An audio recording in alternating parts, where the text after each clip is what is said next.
Aku ingin memutuskan hubungan dengannya, sehingga dia tak akan berani mengganggu kita lagi ke depannya, kata Pandu dengan sebuah ekspresi yang tegas. Pak Niko, untuk saat ini kami tak akan menyusahkan Pak Bima, ucap Tiara. Pandu, izinkan aku ikut denganmu.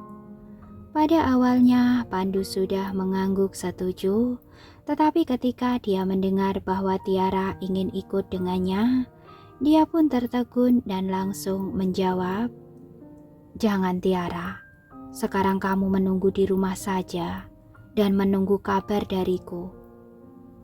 Bagaimana mungkin aku bisa memutuskan hubungan dengannya jika kalian yang melakukannya? Jika kamu mau pergi, maka saya juga akan ikut. Jika tidak, biarkan Pak Bima saja yang menggantikan kita. Pilihlah salah satu jalan di antaranya. Tiara memandang Pandu dengan mata yang tajam dan tegas, dan dia sudah tahu bahwa Pandu akan memilih untuk menyelesaikan hal ini secara pribadi. Jadi dia juga harus membawanya. Sebenarnya pikirannya sederhana, jika hanya 2 orang yang tersisa di Romario masih tidak berguna dan menyakiti Pandu di depannya, dia pasti tidak akan mengasihani mereka juga. Bahkan jika dia harus membakar semua jembatan, dia tidak akan membiarkan Romario menjadi ancaman bagi mereka lagi. Terperangkap dalam dilema, Pandu takut dia bersikap seperti ini. Jika dia pergi bersamanya dan terluka, dia akan menyalahkan dirinya sendiri sampai mati. Melihat kakak beradik itu menemui jalan buntu, Niko pun tertawa dengan ringan. Kalian berdua akan masuk, sementara Bima dan aku akan menunggu di luar, agar Surya tidak bisa menyakiti kalian lagi. Pak Niko, bukankah ini terlalu merepotkan bagimu? Pandu pun bertanya dengan ragu-ragu. Meskipun ini adalah ide yang bagus, Pandu tetap merasa kalau situasinya agak aneh.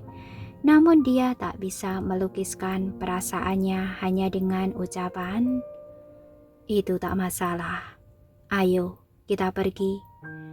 Sambil Niko berdiri, pria itu langsung bergegas ke arah pintu. Tiara dan Pandu saling bertukar pandang, tetapi pada akhirnya mereka juga ikut pergi bersama Niko. Dengan adanya Niko di sekitarnya, maka mereka bisa merasa aman sehingga bisa mengatakan bahwa tak akan ada lagi hal buruk yang akan terjadi. Di kediaman keluarga Romario, Surya sudah pulang ke rumahnya dengan semangat yang tinggi dan meminta para pengawalnya untuk mengunci Haris di kamar yang gelap. Sementara dia sedang minum teh di ruang tamu, pikirannya pun kini dipenuhi dengan angan-angan yang menyenangkan. Apa kamu sudah berhasil? Melihat betapa bahagianya Surya, hati Ambar pun merasa jauh lebih baik. Sambil menyesap teh dengan santai, dia tampak menyeringai lebar. Tunggu saja sampai besok. Anak itu akan datang sendiri untuk menemui kita. Apakah dia benar-benar akan memberikannya kepada kita? Ambar bertanya dengan ragu. Surya pun mendengus. Tentu saja. Aku mengetahui seperti apa sifat bocah itu. Dia adalah seorang teman yang setia, dan sekarang dia pasti akan menyerahkan perangkat lunaknya setelah aku menyandra sahabatnya. Ketika saatnya tiba, bukan lagi mimpi bagi keluarga kita untuk bisa bangkit kembali. Meskipun Pandu tidak berbakat dalam bisnis, namun dia cukup berbakat dalam hal perangkat lunak. Setelah grup Samuel mulai beroperasi terakhir kali, dia berhasil menghasilkan keuntungan bersih beberapa triliun. bocah yang tak tahu berterima kasih itu. Jika saja dia memberikan uang pada saat itu, mungkin aku masih akan mempertimbangkan untuk memperlakukannya lebih baik. Tapi sekarang, setelah mendengar bahwa semua pengkodean yang tidak dimengertinya telah menghasilkan uang sampai triliunan, Ambar pun sudah memiliki kilau di matanya. Apakah dia benar-benar bisa menghasilkan uang sebanyak itu?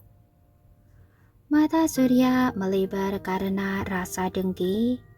Iya, benar. Dia sudah melakukannya. Keluarga Samuel benar-benar sudah mengambil keuntungan dari seorang putra yang sudah kubesarkan.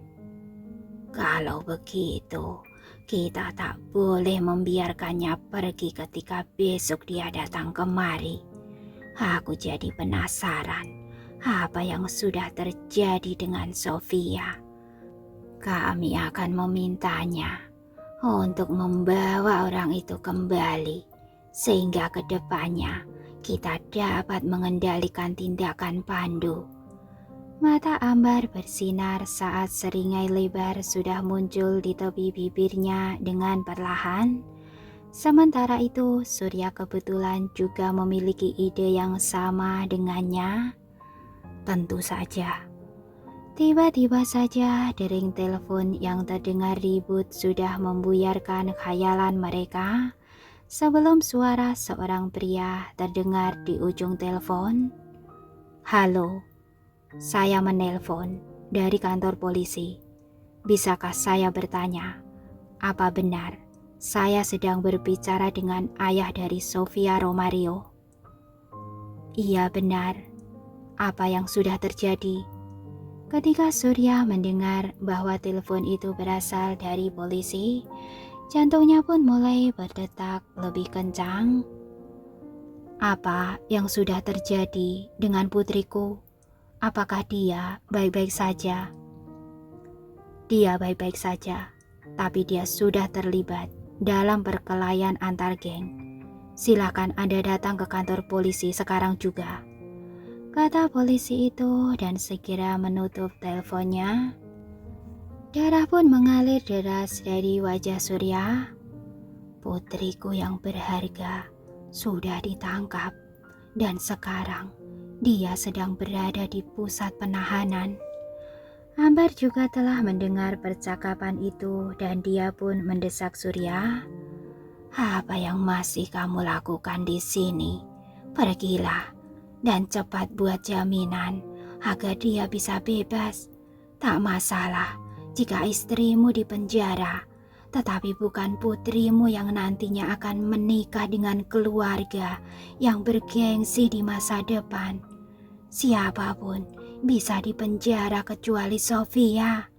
Ini benar-benar akan menjadi kehancuran keluarga kita jika dia berakhir di penjara. Surya lalu bangkit dan tergesa-gesa dan berencana untuk pergi ke kantor polisi. Pada saat ini Tiara sudah berjalan melewati pintu bersama Pandu dan mereka menatap dengan dingin kepada ayah dan nenek mereka. Ketika Surya melihat bahwa keadaan Tiara terlihat baik-baik saja, tetapi putrinya sendiri sekarang ditahan tanpa mengetahui apapun tentang situasinya, Surya langsung menyerangnya. Tiara Romario, ini perbuatanmu kan? Kamulah yang sudah melakukannya bukan? Apa yang sedang kamu bicarakan? Aku tak mengerti maksud ucapanmu, jawab Tiara dengan dingin. Dasar monster, lihatlah, kamu tampak baik-baik saja dan tak terluka, sementara putriku sedang dipenjara. Kamu memang orang yang busuk. Merasa gila karena kemarahannya, Surya bahkan tak bisa bersumpah dengan jelas. Sambil mengambil langkah ke depan, Ambar langsung mendorong putranya yang tak berguna ke samping dan mengarahkan jarinya ke hidung Tiara. Hei, lat kecil, Lebih baik kamu lepaskan Sofia sekarang. Apa yang sedang kamu lakukan di sini? Tiara mencibirnya. Heh, apa menurutmu aku bisa membiarkannya keluar hanya karena kamu memintaku? Dia mendapatkan akibatnya karena dialah yang datang untuk menghasutku lebih dulu. Dan tak ada yang bisa kulakukan sekarang karena dia sudah dikurung di balik jeruji besi. Hukum pasti yang akan memberikan keputusan yang adil. Melihat bahwa Tiara sudah bersikap sombong dan kuat seolah-olah situasi itu tak mempunyai hubungan dengannya, Ambar menjadi lebih marah. Dan karena dia adalah seorang penipu yang berpengalaman di pasar, jadi Ambar tak pernah menahan atau bertindak sebagai pengecut setiap kali dia berada dalam perkelahian secara verbal. Dengan satu tangan di pinggulnya dan titik lainnya menunjuk pada Tiara, dia mulai mengutuk dengan marah. Dasar anak-anak yang tidak tahu malu, tidak tahu berterima kasih. Bagaimana kamu membalas kami ketika kami yang memberimu makan dan membesarkanmu? Yang telah kamu lakukan hanyalah berhubungan dengan pria dan bahkan memiliki keberanian untuk melakukannya. Membuat keributan di sini setelah dia mencampakkanmu. Bahkan jika kamu memang tidak tahu malu, kami masih merasa malu.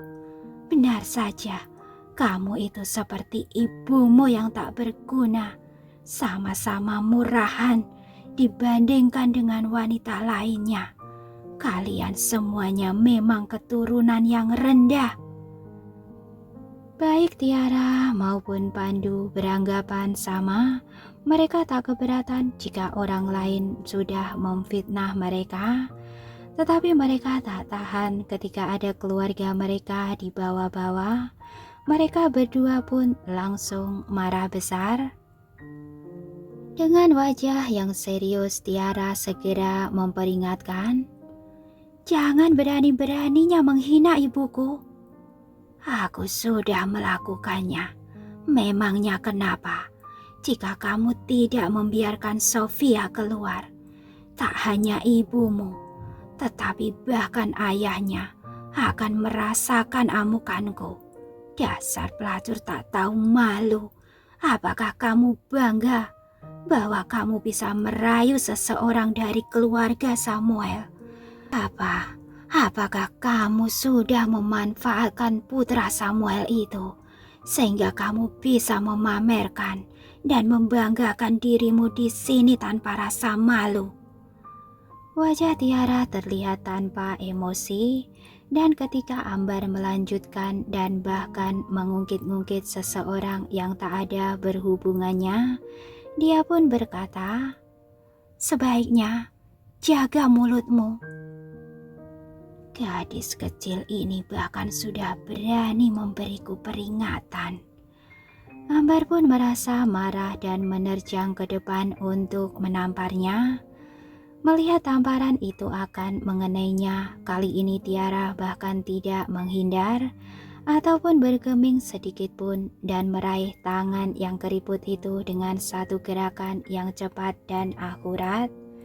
Meskipun keberanian Ambar cocok untuk usianya dan kemampuannya untuk bersumpah setara dengan Tiara yang lebih muda, namun kekuatannya jauh berbeda, sehingga dia tak dapat bergerak 1 senti pun dari cengkeraman Tiara. "Tiara Romario, dasar, lepaskan aku sekarang." Meskipun tangannya sudah ditahan, namun dia masih tak bisa menghentikan mulutnya yang kasar. Jika hal itu terjadi pada orang lain, mungkin saja mereka akan takut. Tetapi kepada Tiara yang dibesarkannya sejak kecil, tak mungkin Ambar akan merasa takut. Oleh karena itu, kata-kata yang kasar itu terus mengalir keluar dari mulutnya. "Dasar sialan, aku seharusnya mencekik kalian berdua saat itu." Namun Tiara hanya mengabaikannya dan malah menatap Surya dengan dingin. "Apa yang kamu lakukan? Segera lepaskan nenekmu." Melihat bahwa Ambar masih terus mengumpat tanpa henti, dia pun merasa kecewa dan berkata, "Bu, tahanlah sedikit lidahmu." Mengabaikan mereka berdua yang sedang bermain, polisi yang baik dan polisi yang buruk, Tiara pun berkata dengan dingin, "Aku sarankan kalian tidak lagi menggunakan tipu muslihat dan memulai masalah ketika memang tak ada masalah." Sebelumnya Tiara telah melihat bahwa Surya telah menekan sebuah tombol dan dia memperkirakan bahwa para pengawal mereka akan segera keluar dari asrama. Namun Tiara tak merasa takut sama sekali karena Niko sudah berada di luar. Awalnya Surya ingin mengulur waktu, tetapi karena sikap Tiara sudah membuatnya marah, dia tak bisa lagi menahan diri untuk tidak membentak. "Tiara Romario, beginikah caramu berbicara denganku? Lepaskan Haris, maka aku akan melepaskannya." Sambil mengabaikan semua yang dikatakannya, yang Tiara inginkan hanyalah pembebasan untuk Haris. "Siapa itu? Aku tidak mengenalnya," sela Surya. "Dia temanku yang kamu sandra dari perusahaanku. Cepat serahkan dia."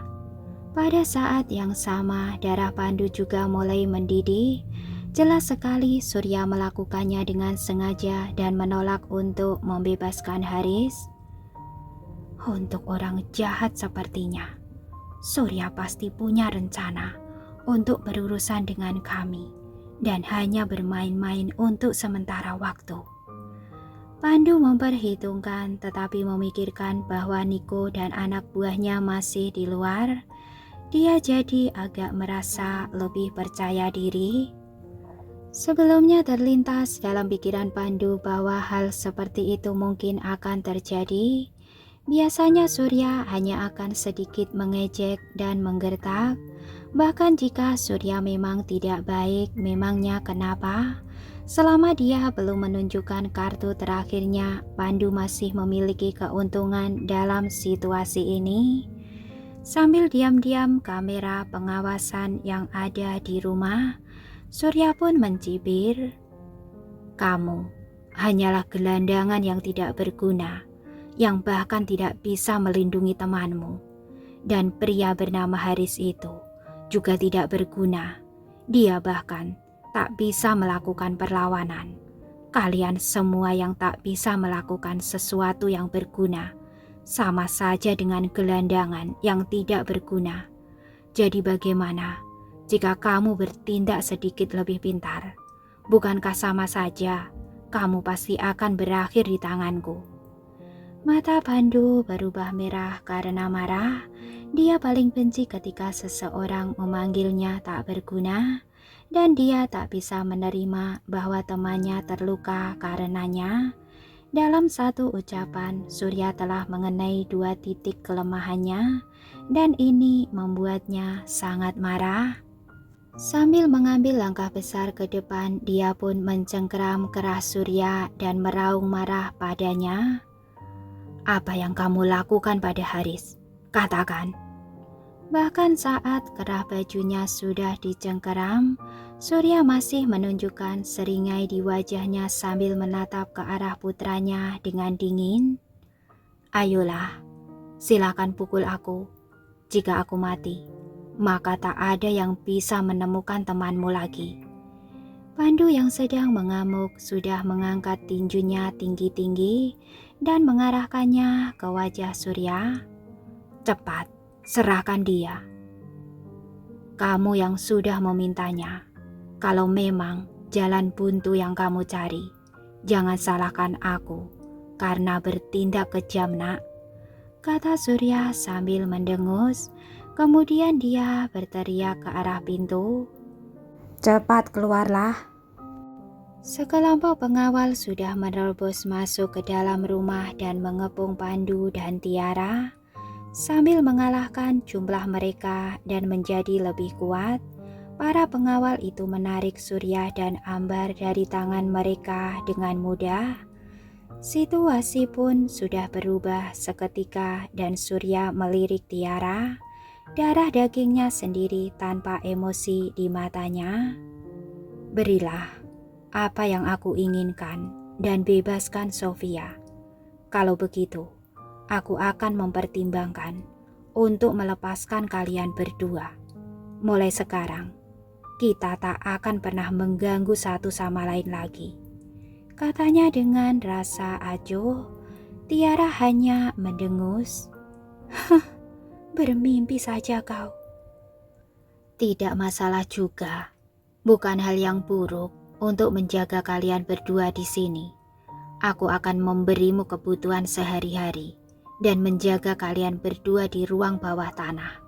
Jika aku mati kelaparan, kalian berdua juga tak bisa hidup. Dia pun tertawa. Tiara hanya merasa tidak takut dengan apa yang dikatakannya. Dia malah tertawa terbahak-bahak. Surya, kamu tak akan mampu untuk mati. Bahkan jika kami sudah memberikan apa yang kamu inginkan, pasti kamu tak akan membiarkan kami pergi. Sebenarnya, kamu berencana untuk menahan kami juga kan? Setelah berhenti sejenak, dia pun menambahkan, apa kamu juga berencana untuk mengurung kami berdua secara terpisah dan memaksa Pandu untuk bekerja di bawahmu? Atau kamu berencana ingin membunuhku? Atau sebaliknya? Surya, aku berpikir bahwa sikapmu masih tetap sama, serakah dan menjijikan seperti biasanya. Itu memanglah rencana Surya, dan dia langsung menghentikan penyamarannya ketika rencananya sudah terungkap sambil mencibir. Karena kamu memang tidak mengetahui apa yang baik untukmu dan menginginkan kematian. Bagaimanapun juga, aku tak akan bersikap sopan lagi. Bukankah itu hanyalah sebuah USB diska lepas? Anda pikir saya tidak akan dapat menemukannya. Jadi, memangnya kenapa jika file itu dikunci? Akan ada banyak orang yang bisa membukanya. Tapi aku tidak yakin tentang perlakuan yang akan kalian terima. Dengan lambaian tangannya, para pengawal dengan cepat menahan Tiara dan Pandu. Setelah itu, Surya mengangkat tangannya dan ingin menampar wajah Tiara sebagai hukuman ketika suara yang jelas tapi dingin itu sudah menggema dari pintu. Hentikan. Niko sudah berjalan melewati pintu dengan sekelompok pengawal dan menatap muram ke arah tangan yang terangkat. Namun belum sampai menyerang Tiara itu. Sambil berjalan ke depan dengan cepat, dia melakukan serangan kepada Surya dengan sebuah tendangan. Tendangannya begitu kuat sehingga membuat Surya langsung jatuh ke lantai, dan dia berguling beberapa kali di lantai sebelum berhenti sambil memegangi perutnya, merasa seolah-olah semua organ di dalamnya ikut terbang juga dengan tendangan itu. Surya! Ambar menjerit dengan kaget. Dia sudah terlihat cemas dan segera menyerbu ke depan untuk memeriksa keadaan Surya. Tetapi para pengawal menahannya dengan kuat dan dia pun tak bisa bergerak.